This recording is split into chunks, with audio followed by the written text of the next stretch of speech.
जुग जुग जिये सोलाला नवाया गनवा के भाग जागल हो। ललना लाल होइए कुलवा के दीपक मनवा में आस जागल हो। ललना लाल होइए कुलवा के दीपक मनवा में आस जागल हो।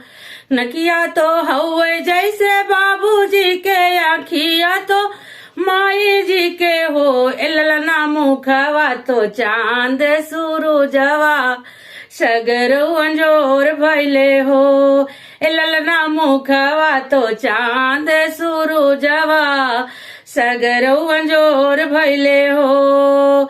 जुग जुग जिये सोलाला नवाया गनवा के भाग जागल हो। ललना लाल होइए कुलवा के दीपक मनवा में आस जागल हो।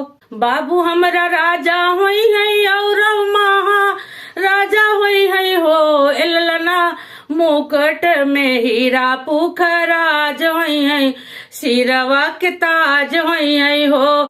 ललना मुकुट में हीरा पुखराज होई है सिरवा के ताज होई है हो।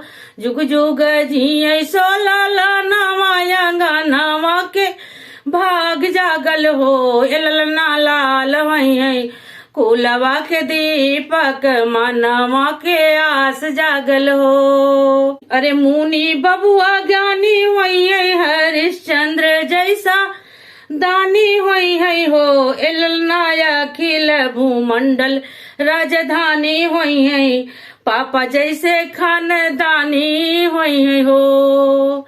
ललना अखिल भूमंडल राजधानी होई है अपने पापा जैसन खानदानी होई है हो।